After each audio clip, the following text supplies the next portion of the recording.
안녕하십니까? 늦은비 성령을 강구하는 하늘숲 새벽 묵상 시간에 오신 여러분들을 환영합니다. 오늘 말씀의 제목은 내게 무엇을 하여 주기를 원하느냐라고 소경 바디메오에게 말씀하신 주님의 말씀을 이 아침에 붙잡겠습니다. 2000년 전에 말씀하신 이 예수님의 음성을 오늘 이 아침에 우리가 들을 수만 있다면 우리도 바디메오처럼 보지 못하는 그 무엇인가를 볼 수 있는 기회를 얻게 될 것입니다. 오늘도 우리의 삶에 기적이 필요하고 또한 우리 역시 우리의 육신의 눈은 떠 있을지 모르지만 영의 눈은 오랜 시간 감겨서 보지 못하는, 앞을 보지 못하는 그런 인생을 우리가 살아왔다면 오늘 이 시간을 통하여 이 아침이 소경 바디메오가 눈을 떴듯이 우리의 영안이 열리고 우리가 그동안 보지 못했던 주님을 만나고 또 우리가 보지 못했던 영적인 세계를 오늘 새롭게 바라볼 수 있는 눈을 뜨는 이 아침이 되기를 예수님의 이름으로 축복합니다. 우리에게 오늘 주님은 동일하게 묻습니다. 너가 무엇을 하여 주기를 원하느냐? 라고 물었을 때 무엇이라고 대답하시겠습니까? 마가복음 10장 46절부터 52절을 읽어보시겠습니다. 읽어보시면 거기에는 소경 바디메오가 나타납니다. 예수님께서 여리고성을 들어가셨을 때 바디메오라 이름하는 소경이 나타났습니다. 그리고 그가 외쳤습니다. 사람들이 많이 있는 그 가운데서 예수님이 그 앞을 지나갈 때 이 바디메오는 다음과 같이 외쳤습니다. 다윗의 자손 예수여 나를 불쌍히 여기소서 이렇게 외치기 시작합니다. 그런데 이 책에 보면 놀랍게도 이 소경 바디메오가 그를 향하여 예수님을 향하여 외쳤을 때 사람들이 그의 입을 틀어 막으려고 하였습니다. 여기 보시겠습니다. 이 책의 계시 비밀 주제에 맞춰 군중은 이 시끄러운 거지를 조용히 시키는 역할을 맡는다. 시끄러운 거지라고 표현하고 있습니다. 그들에게는 그저 이 바디메오의 외침이 시끄러운 거지의 소리였습니다. 침묵을 요구하는 그들 앞에서 바디메오는 단념하지 않고 더 큰 소리로 외친다. 그런데 우리가 오늘 배우게 될 믿음은 바로 바디메오가 그러한 방해와 또한 압박이 있었을지라도 예수님을 향한 그 외침을 포기하지 않고 더 크게 외쳤다는 사실입니다. 왜냐하면 그에게 한 번 예수님이 찾아온 것은 엄청난 기회였기 때문입니다. 그 기회를 포기할 수 없었고 놓칠 수 없었습니다. 그래서 어떠한 방해가 오더라도 그것은 그에게 큰 문제가 되지 않았습니다. 예수님이 자기 앞에 와 있는 것 자체가 지금 기적의 순간이고 일생일대의 기회이기 때문에 놓칠 수 없는 순간이었고 그래서 방해가 있을수록 그는 더 크게 예수님을 향해서 큰 소리로 외쳤습니다. 그리고 다시 한번 반복하여 예수님의 이름을 부릅니다. 다윗의 자손이여 나를 불쌍히 여기소서. 마가복음 10장 48절의 말씀입니다. 여기 본문의 말씀을 통해 다시 한번 볼까요? 많은 사람이 꾸짖었다 그랬습니다. 잠잠하라 하되 많은 사람이 꾸짖어 잠잠하라 하되 여러분 이런 상황에서 이런 방해와 또 주변에서 그의 입을 틀어막으려고 할 때 주눅들 수도 있지 않겠습니까? 잠잠할 수도 있는데 그가 어떻게 했다고요? 그가 더욱 크게 소리질러 이것이 바로 바디메오의 믿음입니다. 더욱 크게 소리를 질렀다는 것입니다. 여러분, 우리가 예수님의 이름을 부르고 그분의 이름을 높일 때에 기적은 일어납니다. 바디메오는 놀랍게도 마가복음의 기록상 유일하게 예수님을 향하여 다윗의 자손이라고 이야기한 유일한 인물입니다. 제자들도 예수님을 향해서 이때까지만 해도 다윗의 자손이다라고 이야기하지 않았습니다. 그런데 이 소경 바디메오가 마가복음 안에서만큼은 예수님을 향하여 다윗의 자손이라고 외친 유일한 사람으로 기록되고 있습니다. 그는 예수님의 가치를 알아봤고 예수님이 어떤 존재인지를 알았습니다. 그래서 그분의 이름을 최대한으로 그가 표현할 수 있는 최대한으로 높였습니다. 다윗의 자손 예수라고 외쳤습니다. 그리고 예수님의 이름을 그렇게 부를 때에 그가 나음을 입을 것을 스스로 감지했고 그래서 포기할 수 없었습니다. 이 사실을 또한 누가 알았을까요? 사단이 알았겠죠. 사단은 우리가 예수님의 이름을 부르면 그 즉시로 사단의 영들은 벌벌 떨고 도망가게 되어 있고 또한 뿐만 아니라 예수님의 이름을 부르면 놀라운 기적이 또한 변화가 일어난다는 것을 알기 때문에 사단은 필사적으로 우리로 하여금 예수님의 이름을 부르짖지 못하도록 만드는 것이 사단의 목적이죠. 그래서 사단이 주변 사람들을 충동시켜서 소경 바디메오가 예수님의 이름을 최초에 불렀을 때 부르짖지 못하게 잠잠하게 만들었습니다. 그런데 거기서 바디메오는 더 크게 예수님의 이름을 불렀다는 사실입니다.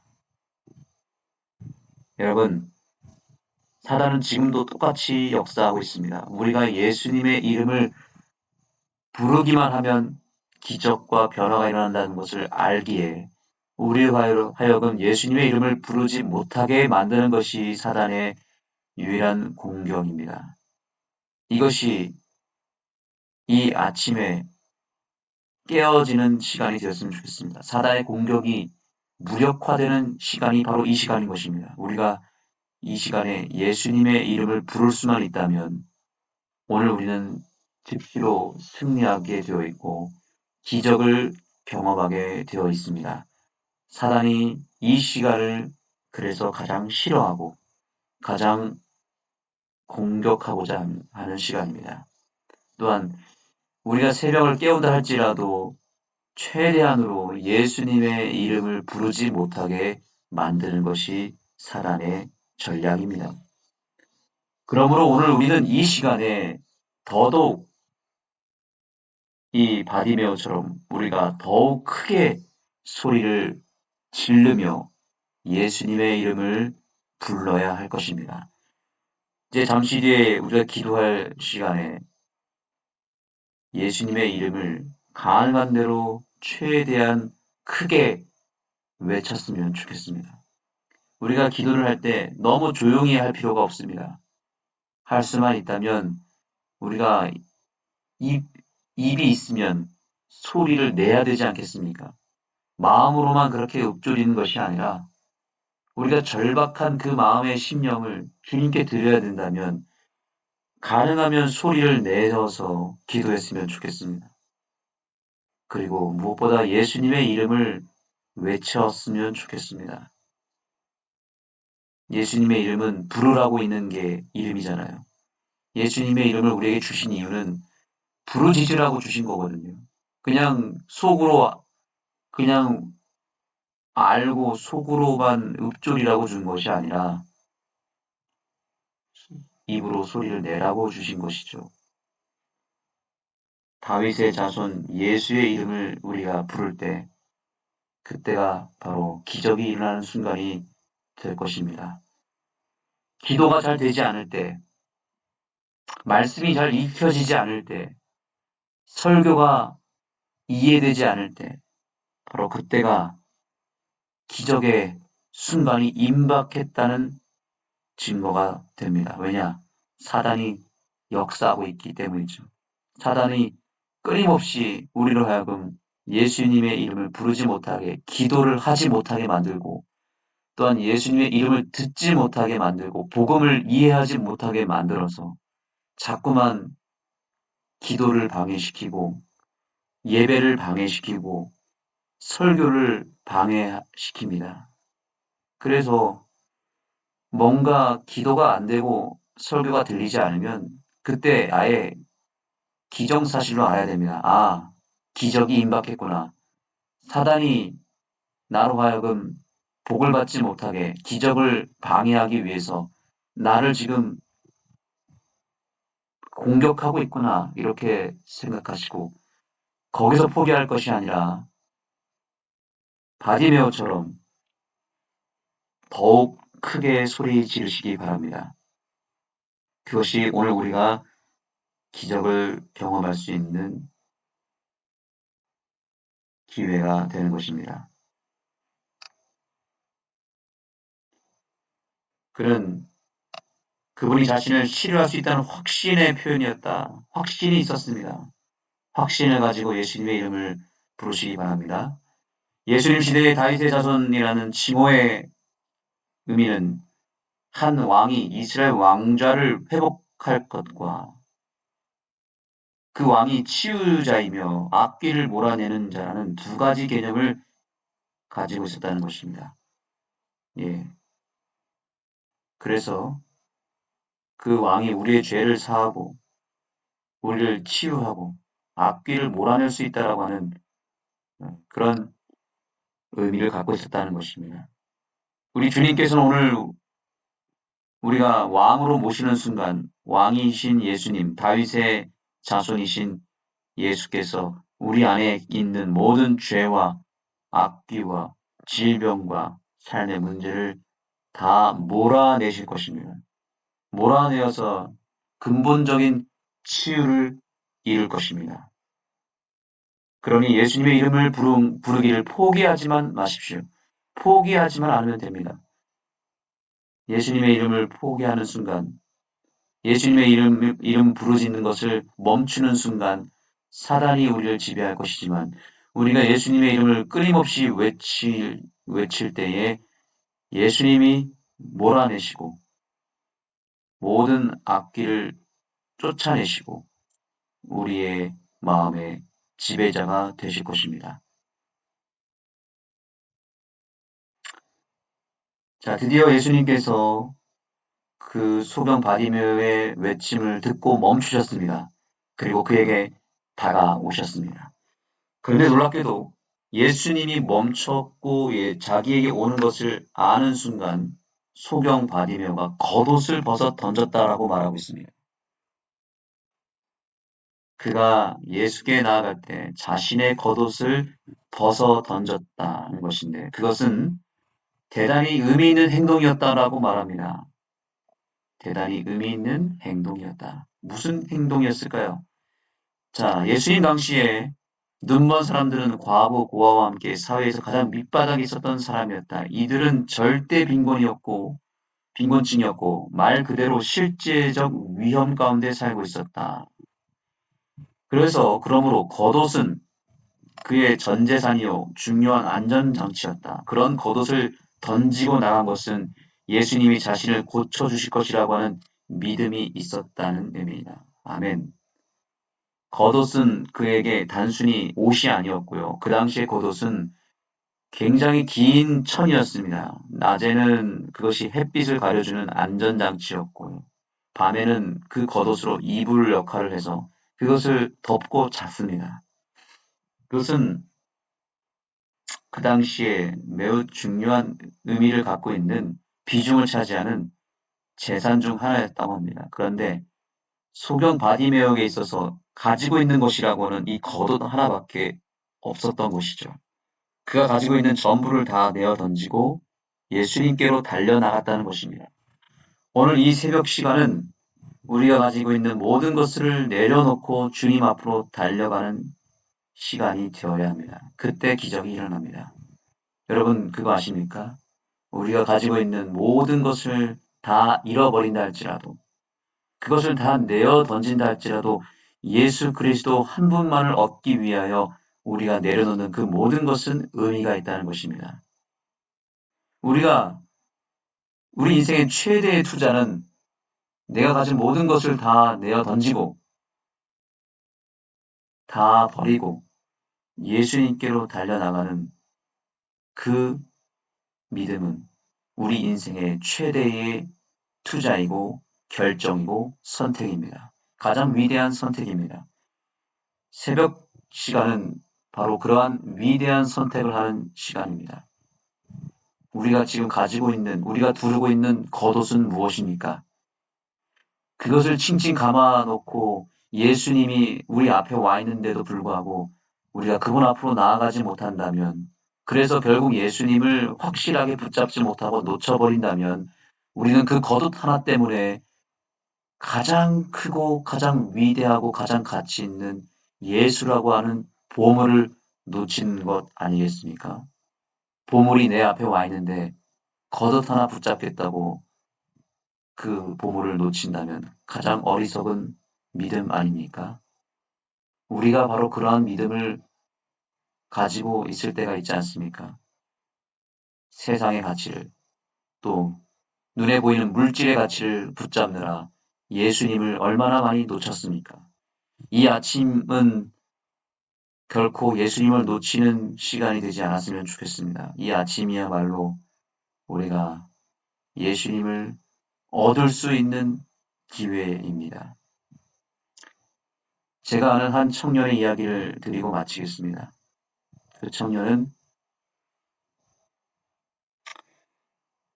의사입니다. 유력한 우리나라에서 가장 큰 병원에서 근무하는 의사인데 그 청년이 지금은 물론 결혼을 해서 40대가 되었지만 그 청년은 의대생일 때부터 철저하게 신앙으로 무장된 의대생이었습니다. 그래서 시험도 안식일에 보는 시험은 다 거부했습니다. 그러나 그가 믿음으로 그 모든 난관을 뚫고 의사가 되었고 의사가 되었을 때에도 그가 매년 절대로 놓치지 않는 기간이 있었는데 그것은 뭐냐면 그의 의사의 직무와 모든 연구와 그 바쁜 일상을 다 내려놓고 심지어 그가 가정에서 또한 직장에서 떠나서 홀로 어느 한적한 곳으로 그가 향한다는 것입니다. 오로지 성경과 예언의 신 이 하나만 가지고 모든 일상을 다 내려놓고 예수님을 만나기 위하여 그가 한적한 곳으로 향하고 그곳에서 이틀이 되었든 3일이 되었든 아니 일주일이 넘도록 그가 예수님을 만날 때까지 그곳에서 나오지 않고 끝까지 그 말씀을 통하여 예수님을 충분히 붙잡고 얻을 때까지 그 자리를 떠나지 않았다는 것입니다. 그분이 간증을 할 때에 저는 큰 감동을 받았습니다. 의사만큼 바쁜 사람이 또 어디 있겠습니까? 또 얼마나 비중 있는 일을 하고 있습니까? 큰 병원에서 그가 의료 봉사를 함에도 불구하고 그 모든 직무와 연구와 또 모든 그가 해야 될 일들을 다 내려놓고 1년에 한 번만큼은 절대로 그 시간을 놓치지 않았다는 것입니다. 물론 매일의 삶 가운데도 그러한 일상을 보냈겠죠. 그런데 그녀가 그런 신앙을 매년 가졌기 때문에 오늘날에 정말 하나님께 크게 쓰임받는 도구가 된 것입니다. 오늘 우리는 바로 이러한 믿음이 필요합니다. 우리가 두르고 있는 겉옷을 잠시 내려놓는 것이 필요합니다. 그것을 완전히 버리라는 것이 아니겠죠. 소경 바디메오도 이 겉옷을 완전히 버린 게 아니었겠죠. 그러나 예수님께 당장 달려가는 데 있어서 그것이 거추장스러운 무거운 짐이 되었기 때문에 잠시 내려놓고 다 벗어던지고 예수님께로 달려 나갔던 것입니다. 오늘 이 새벽 시간에도 우리는 모든 것을 다 내려놔야 됩니다. 마음에 내가 지금 신경 쓰고 주목하고 있는 것, 내가 지금 붙잡고 있는 것, 잠시라도 내려놔야 됩니다. 안식일은 바로 내가 붙잡고 있는 그 겉옷을 내려놓는 날입니다. 예수님 한 분을 만나기 위해서 다 내려놔야 되는 것입니다. 오늘 이 안식을 맞이하는 이 시간, 이 안식일만큼은 정말 예수님을 꼭 만나는 안식일이 되었으면 좋겠습니다. 그러기 위해서 철저하게 내가 가지고 있는, 두르고 있는 모든 겉옷을 다 내려놓았으면 좋겠습니다. 그리고 꼭 반드시 예수님 앞으로 나아갔으면 좋겠습니다. 기도하시겠습니다. 하나님 감사합니다. 오늘 우리에게 소경 바디메오의 믿음을 허락해 주셔서 감사합니다. 오늘 우리도 눈을 떴으면 좋겠습니다. 기적의 순간을 맞이하기를 원합니다. 우리에게 겉옷을 벗어던지는 기적을 허락하여 주옵소서. 예수님의 이름을 부르짖고 사단의 방해가 있을수록 더 크게 부르짖을 수 있는 포기하지 않는 끈기를 우리에게 허락하여 주셔서 오늘 반드시 예수님을 만나고 예수님께로부터 기적을 선물로 받게 하여 주옵소서. 예수님의 이름으로 기도드립니다. 아멘. 이제 기도하는 시간을 갖겠습니다. 좀 전에 이 말씀을 읽지 못했네요. 이걸 읽고 여러분들이 기도의 시간으로 들어가시기 바랍니다. 예수님은 실망시키지 않으신다. 실제로 복음서에서 도움을 받기 위해 그분께 오는 사람은 언제나 도움을 받았다. 아멘.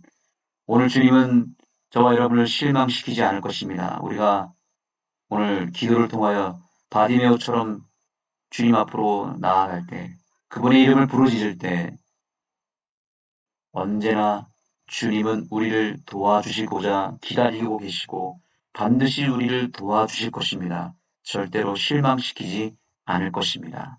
주님 앞으로 나아가시기 바랍니다.